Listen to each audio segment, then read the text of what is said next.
Aujourd'hui, c'est avec une grande joie, avec un plaisir immense que je m'adresse à vous. Car la raison pour laquelle nous sommes ici, c'est pour assister à une étape importante dans la vie de Priscilla. Nous sommes ici aussi pour encourager et l'édifier dans cet engagement. Bien sûr, avant de passer à l'acte, il serait propice de bien expliquer le quoi et le pourquoi. Sauf si vous étiez là ce matin, vous l'avez entendu 2 fois, mais on se répète souvent chez nous. Alors la réponse pour le pourquoi est simple. Il y a 2 raisons très simples. La première étant l'obéissance. Dans ses dernières paroles sur terre, avant de monter au ciel pour préparer le futur de ses rachetés, Jésus a laissé un commandement énorme. Je cite Matthieu 28. Jésus s'étant approché, leur parla ainsi. Tout pouvoir m'a été donné dans le ciel et sur la terre. Allez, faites de toutes les nations des disciples, les baptisant au nom du Père, du Fils et du Saint-Esprit. Et enseignez-leur à observer tout ce que je vous ai prescrit. Et voici, je suis avec vous tous les jours, jusqu'à la fin du monde. L'ordre des mots est capital, bien sûr, car le baptême, on voit dans ces mots, c'est un choix, c'est un engagement. Jésus a dit d'abord, faites de toutes les nations des disciples d'abord. Et donc, la personne qui se fait baptiser doit être un disciple. Alors, c'est quoi un disciple? C'est quelqu'un qui va suivre quelqu'un d'autre. Va dire, je veux suivre cette personne, leur enseignement, leur vie. Et donc, c'est important parce que Priscilla veut être un disciple de Jésus-Christ. Amen. Pas juste parce qu'il était sage, il disait des choses intéressantes, il faisait des miracles, mais parce que il est Jésus-Christ, le sauveur du monde. Et donc, c'est un engagement assez important. L'ordre des mots est aussi important parce que, bibliquement, c'est un choix. C'est une décision. Et donc, c'est pourquoi on ne baptise pas les bébés ou les enfants d'un certain âge, parce que c'est un engagement de décider de suivre Jésus. Donc, Jésus a ordonné à son Église de faire des disciples et de les former. Et une étape primordiale dans ce processus, c'est bien sûr le baptême. S'il n'y a que 2 grandes raisons pour se faire baptiser, nous venons de découvrir la première, l'obéissance à ce que Jésus a demandé à l'Église de faire. Et bien sûr, ça veut dire que le candidat dira aussi, je veux être obéissant, je veux suivre Jésus. Deuxième raison pour laquelle on pratique le baptême, c'est un acte d'identification avec Jésus. J'aimerais vous partager quelques mots de Colossiens 2. C'est un passage que l'apôtre Paul, où il explique l'importance et le symbolisme du baptême. Première chose, il y a une identification, bien sûr, avec la mort et la résurrection de Jésus-Christ. Il a écrit, vous avez en effet été ensevelis avec lui par le baptême, et vous êtes aussi ressuscités en lui, avec lui, par la foi en la puissance de Dieu qui l'a ressuscité. Et donc, le symbolisme, l'image ici contient des niveaux magnifiques. D'abord, il y a le message donné aujourd'hui par Priscilla. Aujourd'hui, elle veut remercier Jésus pour la mort qu'il a subie à sa place. Sachant que Jésus a pris sur lui nos péchés, nos torts, nos fautes. Il a souffert énormément par cet acte. Mais il l'a fait par amour pour nous tous. Jésus était bien sûr enterré. Et donc, en allant sous l'eau, nous verrons aujourd'hui que Priscilla veut proclamer sa reconnaissance de la mort de Jésus à sa place. Bien sûr, je ne tiendrai pas Priscilla longtemps sur l'eau, malgré les blagues que j'ai faites. Lorsqu'elle sort de l'eau, cela symbolisera qu'elle s'identifie avec la résurrection de Jésus. Il n'est pas resté au tombeau, il n'est pas resté mort. Ceci était une victoire totale grâce à Dieu.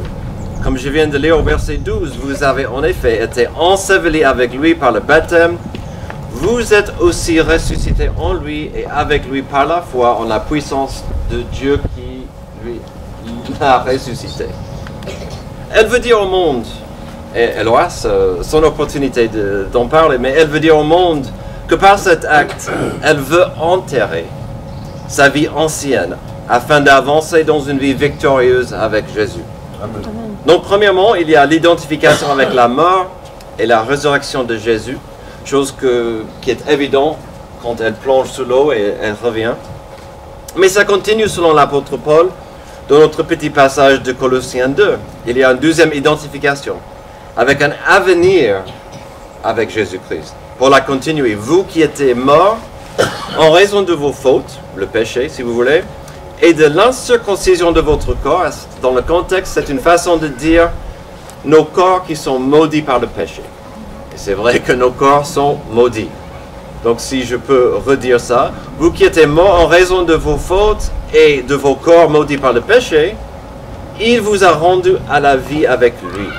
Il nous a pardonné toutes nos fautes, il a effacé l'acte rédigé contre nous, qui nous condamnait par ses prescriptions. Il a annulé en le clouant à la croix. Il a ainsi dépouillé les dominations et les autorités et les a données publiquement en spectacle en triomphant d'elles par la croix.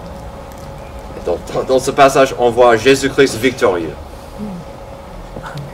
Ici, l'apôtre Paul explique qu'une vie en tant que disciple de Jésus veut dire une vie riche en bénédictions spirituelles et une vie qui n'est plus dominée par la mort, plus dominée par le péché ou des dominations spirituelles. Enfin bref, la vie d'un disciple de Jésus n'implique pas une vie facile, mais elle implique une vie de paix et une vie victorieuse.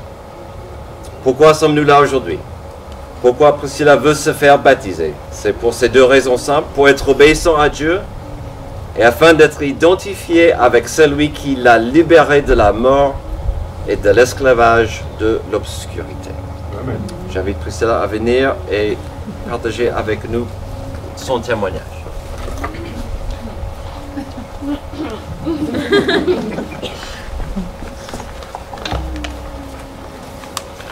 Bon, j'espère que je parlerai assez fort. Alors. On va toujours remonter le volume. Oui, si tu me le demandes. Alors, qui suis-je? Une personne ordinaire. J'ai 39 ans. Même si je parais... Très jeune. Je ne sais pas. Ça se voit pas. Et pendant 38 ans, j'ai pensé être athée. Athée parce que les religions pour moi n'étaient que source de malheur, de violence, de bataille et de guerre. Et lors de mon premier échange avec notre pasteur Lenz, je lui ai exprimé ce ressenti. Je lui ai dit « Je n'aime pas les religions ». Et il m'a répondu à mon plus grand étonnement « Moi non plus ». Et j'ai compris dans cet échange que la source de tous ces malheurs sur terre n'était pas les religions, mais l'homme. Amen. Tout ce qui a suivi a été ma prise de conscience. Une première réunion des femmes chez Sylvie, à laquelle j'ai témoigné et rencontré vos premiers sourires et votre compassion. Puis par curiosité, j'ai entendu 2 prêches, mais à partir du 3e, ce n'était plus de la curiosité, mais un besoin de comprendre et d'apprendre. 1 heure auprès de vous était réconfort, partage d'émotions, et je voyais et ressentais tellement d'amour et de soutien entre vous tous. Voilà le début de mon histoire auprès de vous. 1 année s'est écoulée. Je repense à ces cours d'histoire à l'école. On nous apprend la naissance de Jésus, sans nous apprendre ni qui il a été, ni ce qu'il a fait. On nous apprend sa mort, sans nous apprendre pourquoi il est mort et pour qui. Aujourd'hui, je le sais. Aujourd'hui, je le prie. Aujourd'hui, je l'aime. En lui disant que je ne cherche qu'à le suivre. Suivre ses pas dans la sagesse et l'amour chaque jour, auprès des miens, de ma famille et de ceux que je rencontre. Je suis donc, comme je l'ai dit, une personne ordinaire, mais maintenant enfant de Dieu. Amen. Alors, je sais que je ne reçois pas d'Oscar aujourd'hui, mais je voudrais faire des remerciements. Alors... Elle vient de partir. Ah, c'est pas vrai. Bon, ben, je passe. Merci à Lenz et Amy, patient, compréhensif et bienveillant envers nous tous. Merci,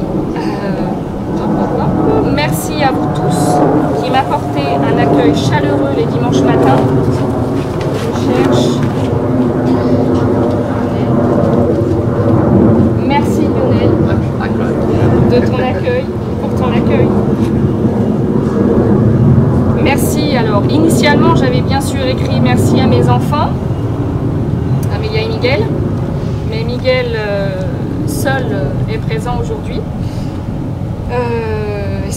J'avais écrit, ce fut certainement un challenge pour eux, plus pour ma fille qui évidemment n'est pas là.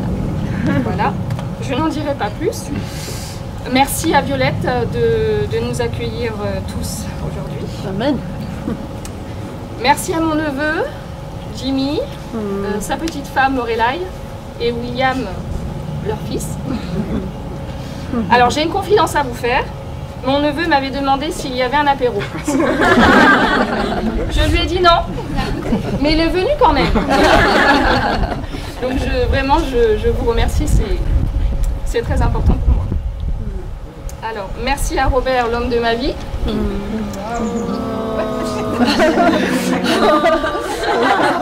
Oh, tu l'as fait pleurer, c'est là. Alors je vais moins te faire pleurer quand je vais énoncer cette phrase, l'homme de ma vie, mais après Jésus.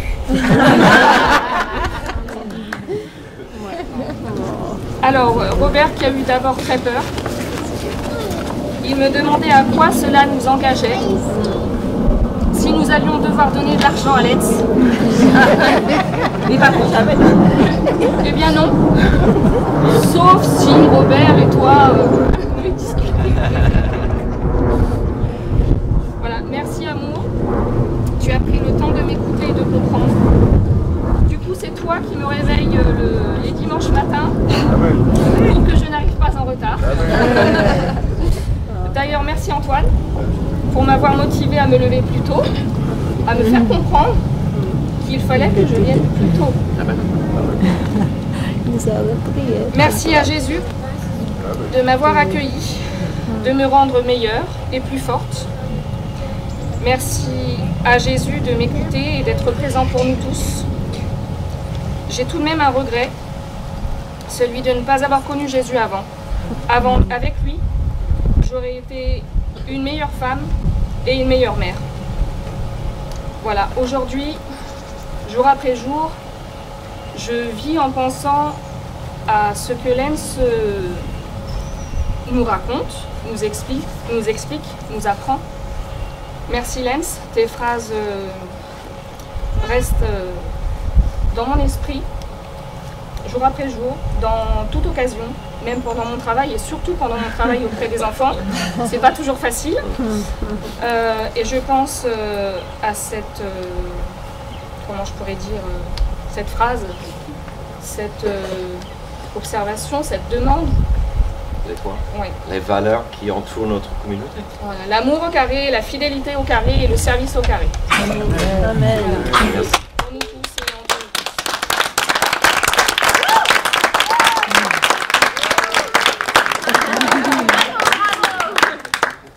Et mon Oscar? Après le plongeon.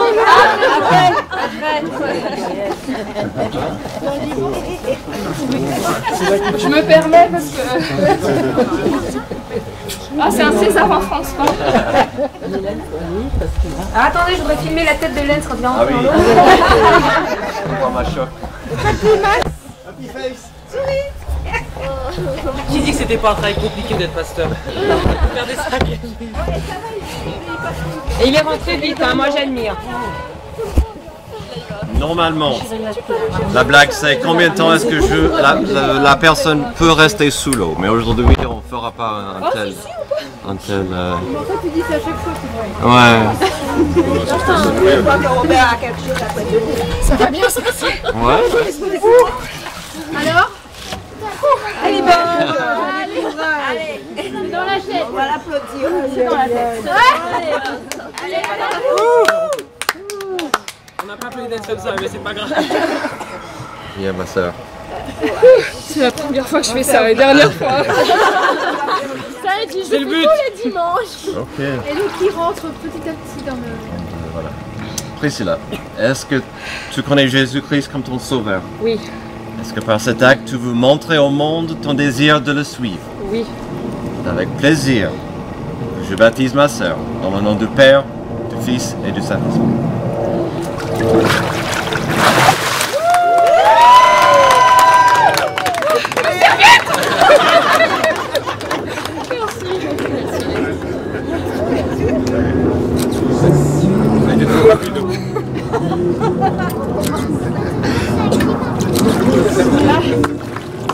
Merci. C'est notre tour.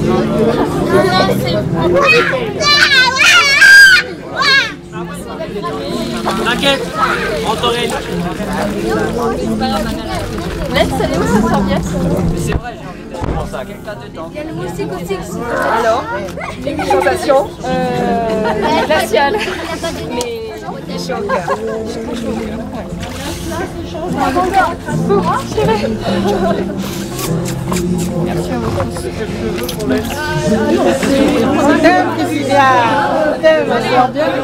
Ah merci, merci pour la musique.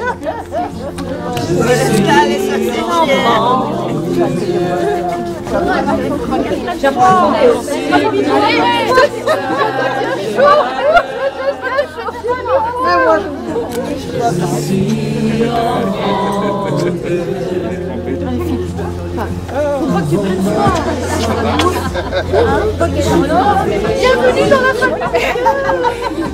Attends, je crois que j'ai peut-être des paroles. Qui les tuyaux là? Je promets rien. J'ai.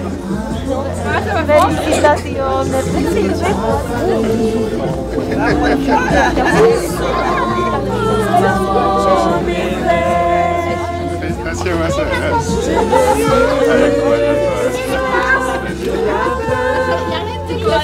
Bienvenue.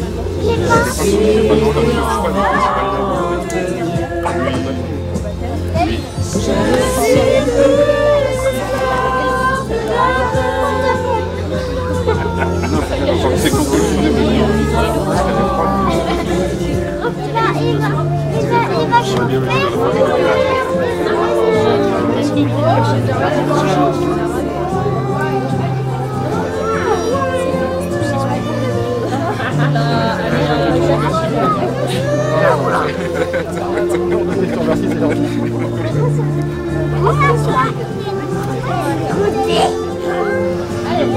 On va être là. Attends, ah non.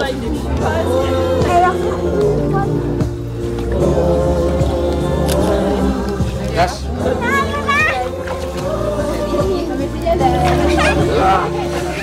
À la 1, à la 2, à la 3.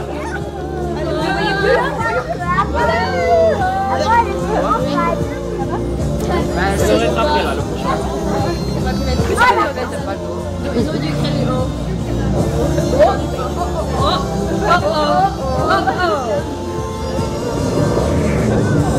Dans la mer et je peux la traverser.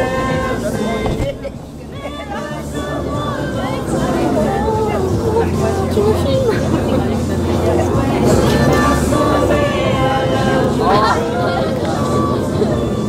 On arrive. C'est pas grave. Regarde, la shadow.